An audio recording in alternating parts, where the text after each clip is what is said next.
Hi there and welcome everybody.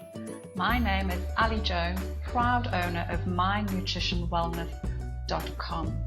I'm a health coach and a clinical nutritionist, and this mini class is taken from our wonderful free Facebook group called The Nourished Tribe, which you can join at www.thenourished.tribe.com.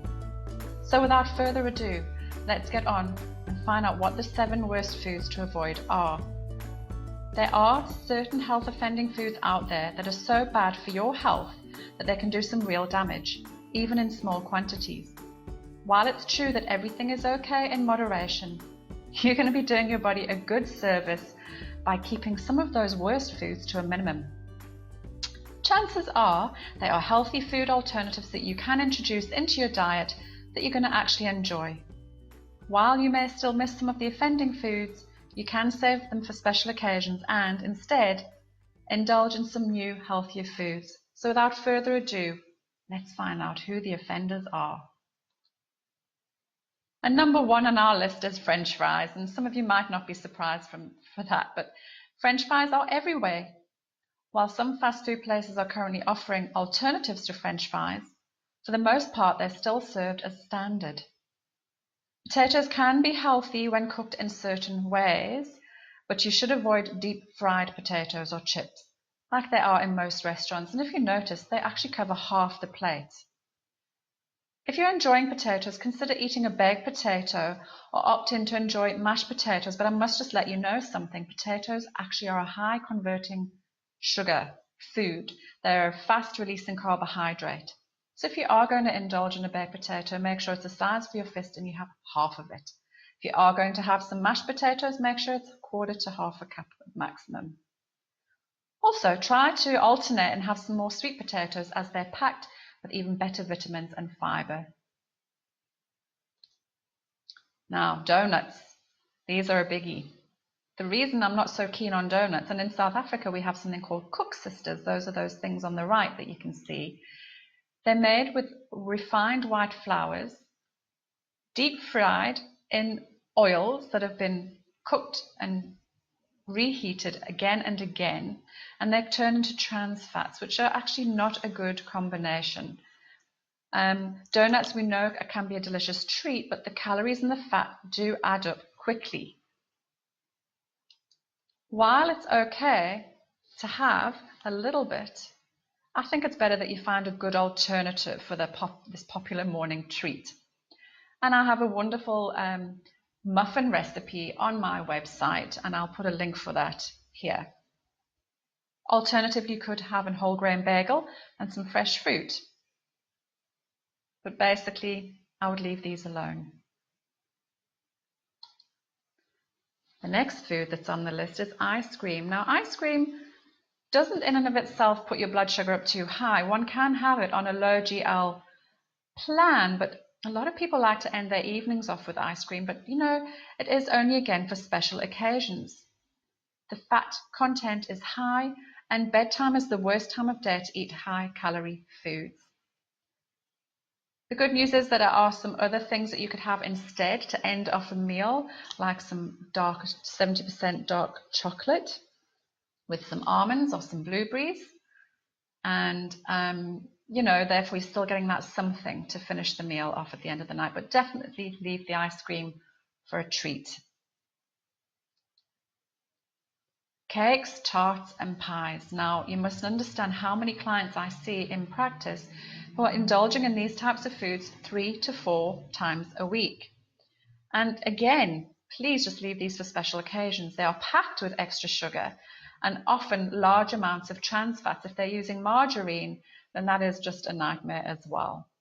You can actually use up most of your energy requirements by indulging in these types of foods. And if you notice, the portions of these things are huge.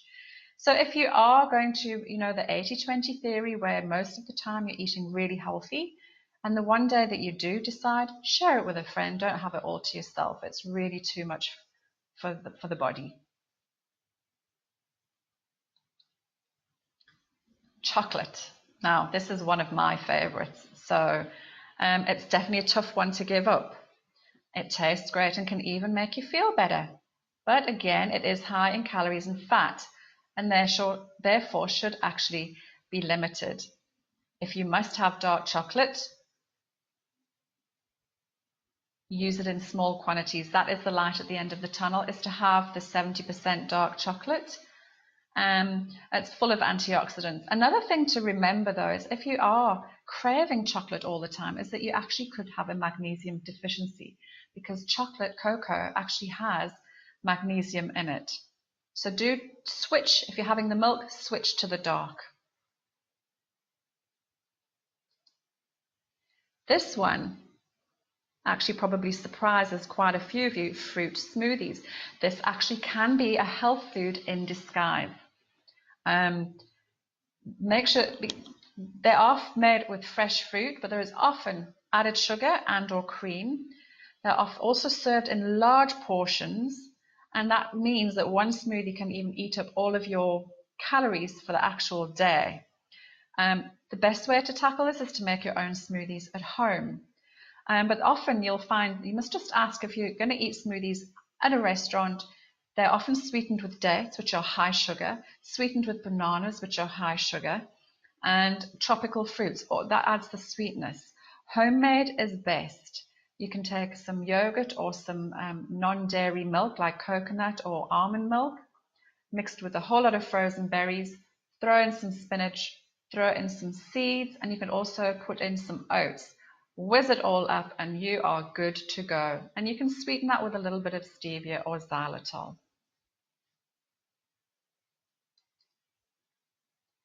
Margarine. Now, margarine years ago was once advertised as a healthy alternative to butter, but it actually does contain trans fats.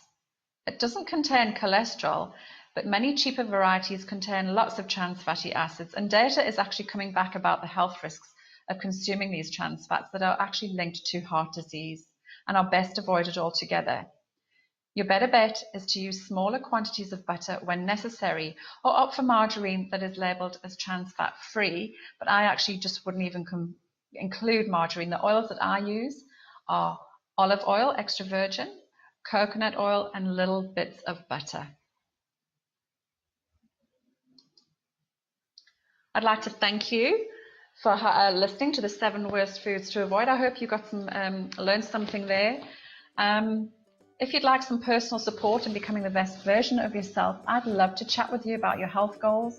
You can visit my website, www.mynutritionwellness.com. I can take you through a health and energy score, actually free for 30 minutes.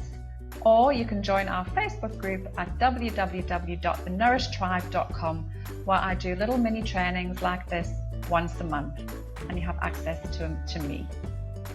See you next time. Bye.